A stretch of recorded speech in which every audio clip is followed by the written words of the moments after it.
That's a hell of Yeah. that's a hell of a birthday party. I thought you might like that. Well, I'd liked it more if I was there. Where's the invitation? That's my bad, brother. Any excuse you make right now is this guy. There's no win for me here. I'm not gonna make one. I didn't invite you.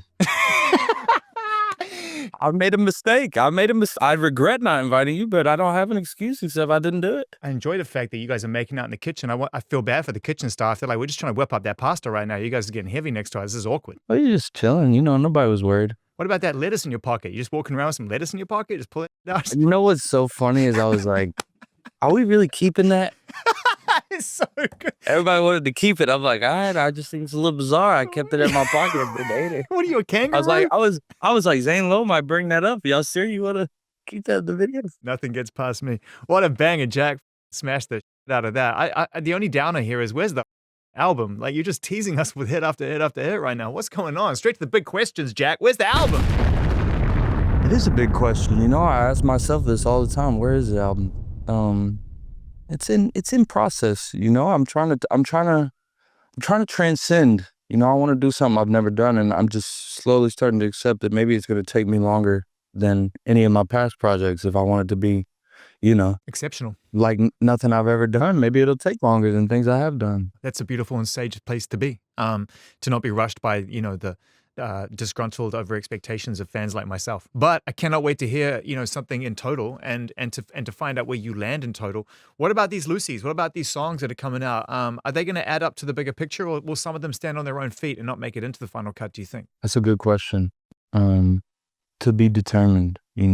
I think it depends a lot on how the album shakes out sonically and if these songs feel like they should be part of it or not. But right now they're standing on their own too. Yeah, and they then we'll see what the bigger picture is. You and Doja Cat, man, I mean, the chemistry is clear on video, but even before we saw the visuals, we could hear it. You can really tell when someone shows up and wants to be a part of something and enjoys the process of collaborating with somebody. It's not just a trade for money and fans.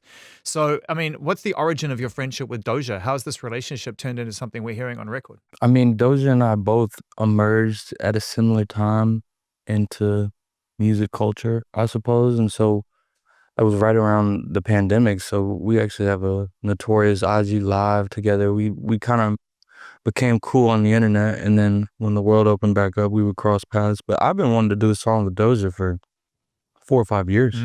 So this is an important moment to me because I think she's super important and super talented, just a very gifted individual. Incredibly talented. I'm really happy how much enthusiasm she put into the song. What was the sort of the mechanics of getting her back into a studio in a creative space? It's about timing. It's like I sent her the song. We were talking one day. I just was seeing what's up, and she brought up a song she had, and I was like, it's funny because I have a song and I'd love you to hear it. And I shot it over to her, and she was like, what? She immediately loved it and knocked it out. So I think it's just timing, about catching people at the right time, making them feel, inspired. And I think you could tell by her verse and how long it is and how many lines there are, like. Oh yeah, she really went in. Like how many flow switches there are. Like she really wanted to put her foot into it. So yeah, and she got into the spirit of the this kind of flirtatious relationship that you keep being able to find with collaborators and in situations, and she leaned into it. I mean, she obviously knows you well, man. She knows what's gonna make the song pop. Yeah, she's very smart. She knows what to do. You and Angel, once again, I'm a big fan of Angel Lopez as a producer. Tay Keith is also involved in this music. Are you I know you've got a very core crew. I've been in the studio when you'd be making music and you keep it tight.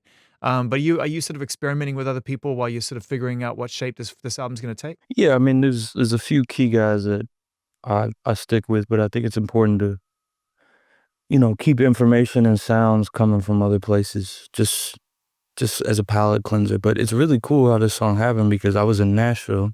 I had not been in the room with Tay Keith before. He sent me many beats, but we hadn't been in a room. And I was like, yo, why don't you come vibe with me, Angel, and Cole? I'm in Nashville. And he pulled up and we made this from scratch. They made this beat in front of me as I wrote. And that doesn't always happen. Sometimes people just send you beats and you write, but this all was created at once. Like they were making the beat and I had my lyrics written before it was finished. And then we loaded it up and it came so natural, as the best songs do. I mean, you instigated that because I think as an artist, you probably recognize what great artists do, which is it's just better together. It's better in the room. It's better when you get to vibe with each other. Look, the technology makes it really easy for us now to collaborate and move with each other, communicate with each other, but it doesn't always make it the most meaningful experience. I agree. Yeah, there was a synergy, and it was just cool that it was me and Tay's first day working, and now we got this song coming out. Like, it's just a great feeling. I totally agree with you. How's your spirit right now? I mean, obviously you're in a creative headspace. You look healthy. I'm assuming that you're staying healthy, and you're sticking to the framework you created for yourself to remain at your best. So fill us in. What's going on? How are you living your life right now? I'm just happy, man. I can't lie. Like, I'm just really happy. I mean, every time I get to have a conversation with somebody, that's kind of what I'm expressing. I feel like I'm right where I want to be as a person. And I mean, the last couple years of my life have been the happiest, and I just try to take notes on that. Yeah. What are the things going on? What are the decisions I'm making that are leading to this this happiness that isn't fleeting? To be honest, I feel really good. So I appreciate you asking that. Yeah, and can we go a little further just to inspire people in these learnings? I think you said something really interesting there, which is you've been taking notes as you've been going along. Like, what is contributing to this balance and this happiness, right? Rather than just assume it's there because I'm living my life right. Like, no. It's still work to stay here. I gotta acknowledge these moments and what's happening. So what is contributing to your happiness, do you think? I'm thoughtful about, the phone usage, thoughtful about my time on the internet. I mean, anytime I am on the internet, there's some voice in my head that is constantly like, okay, wrap this up soon. I think that goes a long way. I'm a big reader. Reading, I start my day with reading, end my day with reading. I love to read. It's just meditative for me. So, yeah, it's a good question. Cause like I said, I have been taking notes, but I just think I'm prioritizing my happiness, like, Yeah. yeah, I feel good. You sound it, bro. Just Us with Doja Cat. Man, it's a guest list at Horses too. They do a great burger at Horses. And they do a very stiff margarita there. That was my first time there. I'm gonna have to make a return and be an actual patron. Yeah, it's great. I mean, it's like a local place for me. It would have been so easy. I don't really understand. I can't think of one thing you've invited me to that didn't have Apple Music on the flyer. There he is. Happiness. He's back, baby. He's back. This guy. We can start the interview now if you want. What interview? We don't do interviews. You can start over if you want. I'm in that zone now. You brought it out of me. Jack Harlow's here. What a party, man. This is incredible. I wouldn't have wanted to go even if you had invited me. That guy. It is. The people don't know you got that in you. Oh, bro, I invite myself to every wedding. It's good to see you, man. Thanks for stopping by. Always enjoy our quick catch-ups. Looking forward to getting a chance to dive into something a little more deeply. Hopefully, when the album's ready, take your time. Have a good day, bro. Stay happy. You too, brother. Thank you.